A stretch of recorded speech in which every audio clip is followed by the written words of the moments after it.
Hello, hello. Yes, I am still doing my Facebook Live challenge. So, 21 days of live videos, random topics. So, today I think is day 6 out of 21.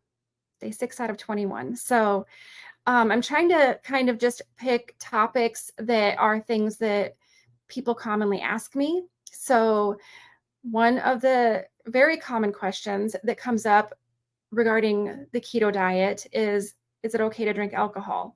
Now, seriously, it is I cannot say that it is okay to drink alcohol at any point for any reason, you know. Um, I mean, alcohol is not good for you. It's not healthy. It doesn't do good things to your body.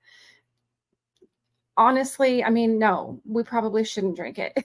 But I'm going to tell you what happens when you drink it, what I believe, and what I follow. I am drinking pink lemonade Ultima.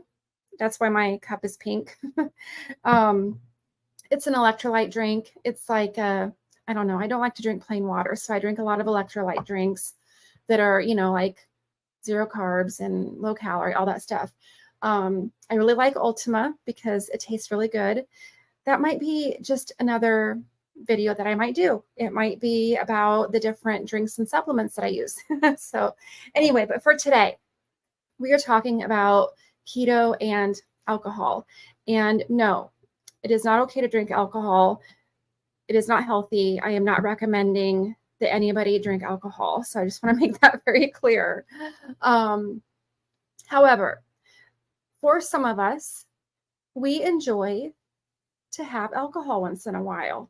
And I feel like as adults, if we choose to do that, that is our decision, what we want to do for ourselves. And so, while I don't drink every day, and I don't think that people should drink every day, I do like to have social drinks on the weekends. And I've always enjoyed that. It's just, I mean, some people are very, very much anti-alcohol. You are evil if you drink alcohol.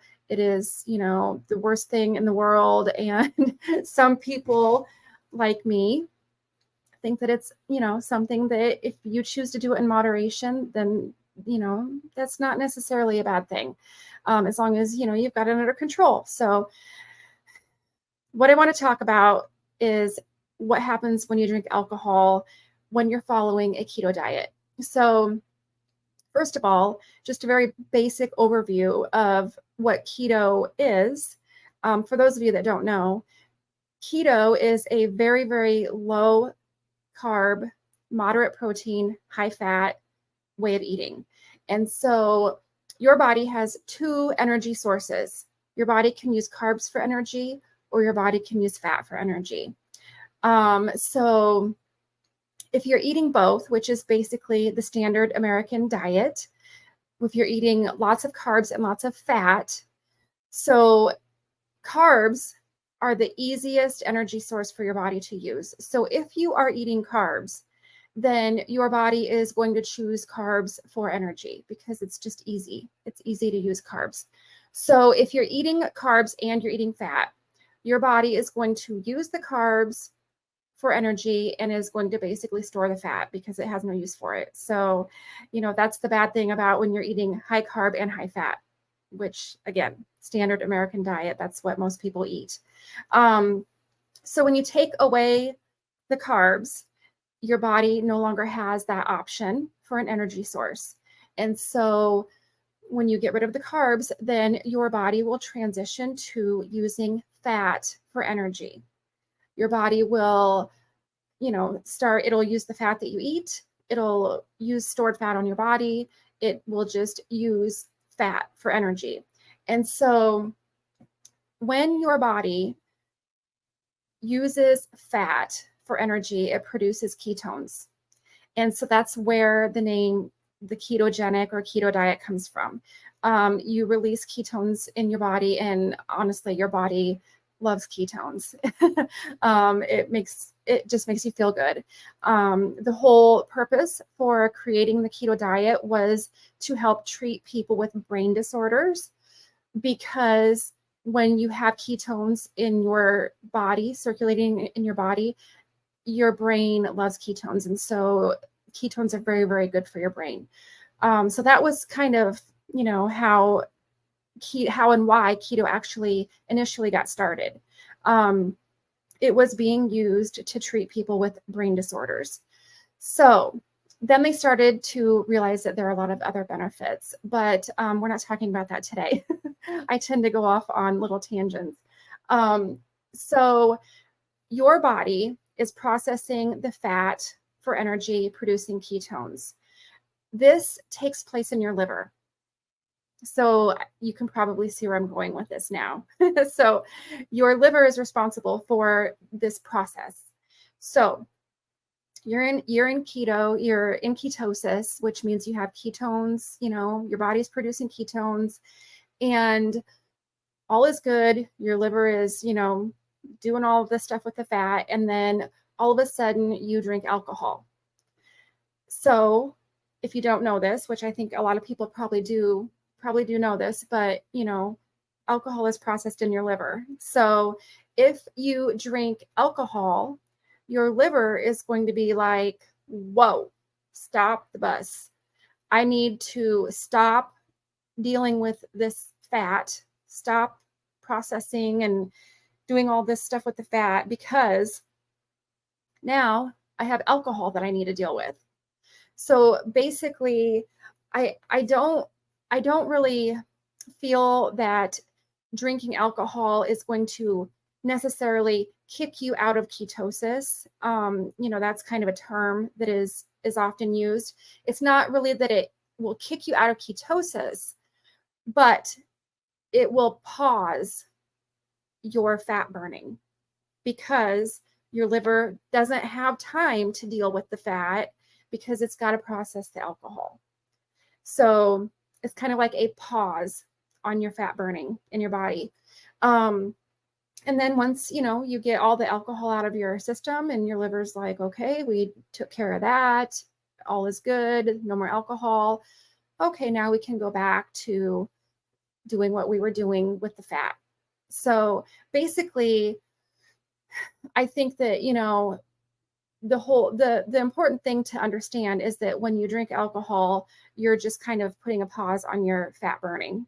And so if you're drinking alcohol every day, then, it's not really helping the way that keto is meant to help, because, if you're drinking every single day, then your body every single day has to not burn fat to deal with the alcohol. And it's not healthy. But, like for me, I usually am very, very, very good, strict keto through the week. And then on the weekends, I'll drink some alcohol. One of the things that I think I've come up with this in my own head, I guess. I don't know if there's any facts to support it or anything.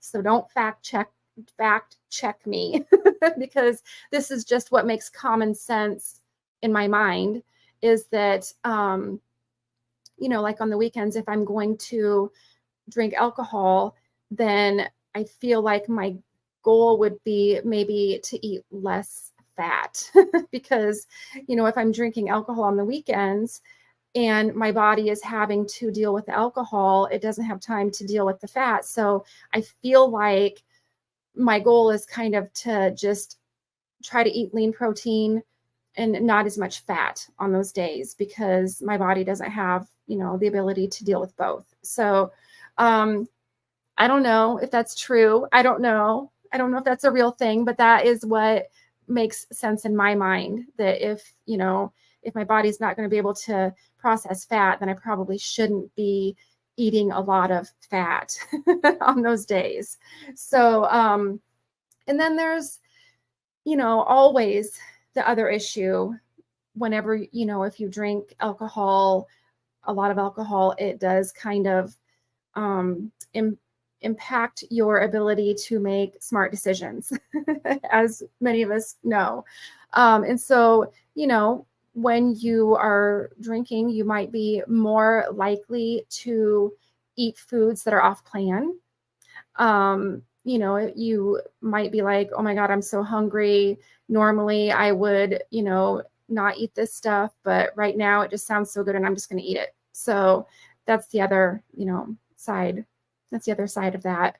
I will also say that if you do choose to drink alcohol when you're following a keto diet, you really want to choose the drinks that are like 0 or very, very, very low carbs, because you're already, putting the alcohol in your body and your body has to deal with that. And then if you are putting a ton of carbs in your body on top of that, then there's that whole issue too. So like I usually prefer to drink the hard seltzers that are like, maybe depends on the brand. Most of them are around maybe 2 carbs per can. There are some out there that are 0. There's some like vodka drinks that are 0. It just depends on what you prefer and what you like. But I would definitely stay away from the really sugary, really, really sugary, sweet, high carb drinks. Like strawberry daiquiris and margaritas and pina coladas and rum runners and like all of those things that are just loaded with sugar, because when you're doing the keto diet, you're eliminating sugar from your body because it's horrible for you.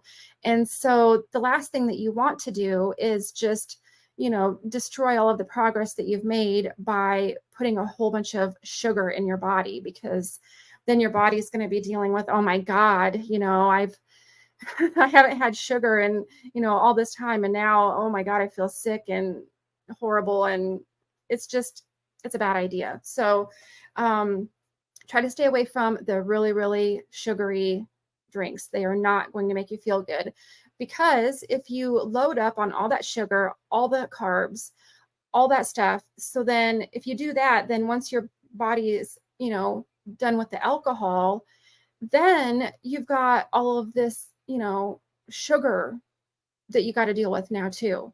Your body is going to store glycogen and you're going to retain water, and it's like this whole mess. And so, if you do that, then when you stop drinking the alcohol, then like for the next, few days, your body is going to be trying to clear out the sugar and the carbs and the glycogen from your body before it can get back to fat burning mode. So I'm not saying that you should never, ever, ever have any carbs at all, because I myself usually like to allow myself around at least one, like what I call a carb day. I don't really call it a cheat day because I usually plan for it, but I usually like to allow myself at least one carb day a month where I can enjoy the carb foods that I used to eat that I don't eat anymore. For me, that is not sugar. Like even on my carb days, no, because I know how that will make me feel. It will make my stomach feel horrible. It will crash my energy. It'll just make me feel sick. So even on my carb days, I do not choose to put sugar into my body. And I'm talking about things like, I know that the carbs, basically convert to sugar and all of that. But what I'm talking about is eating like the pies and the cake and the ice cream and like all that candy and all of that stuff. Not for me. But when I do have carb days, it's usually something that is like maybe potatoes, because technically that is a real whole food. A potato is a real whole food. So I don't feel quite as bad, putting that in my body. And also rice. Rice has been the hardest food for me to give up. That may surprise some people. Rice is absolutely my favorite carb food. So when I do allow myself a carb day, it usually involves rice of some kind, and usually it is wrapped around sushi. So But anyway, again, I got off on a little side thing there. But what I'm saying is, if you are going to put alcohol in your body, it's best to not also overload your body with a bunch of carbs, because it's going to take you a few days to clear that out of your body as well before you can get back to ketosis. So anyway, I hope that makes sense. I think I mean, I don't really know what else to say about it. That about sums it up. So I am going to call it good for today. And I don't know if you have any topics you want me to talk about, you can, message me or comment or, let me know, because I'm just trying to figure out, different things to talk about each day during this Facebook Live challenge. So, and obviously, I am not just going live on Facebook. I'm also going live on my YouTube channel, because I have this awesome platform that allows me to stream live videos in multiple places at one time. So you see me live on my Facebook page, you see me live on my Facebook profile, and you see me live on my YouTube channel. But the whole reason I'm doing this is because it is a Facebook Live challenge. But, I figured I might as well stream on YouTube too. So, so anyway, I hope you have a great rest of your day, and I will talk to you again tomorrow.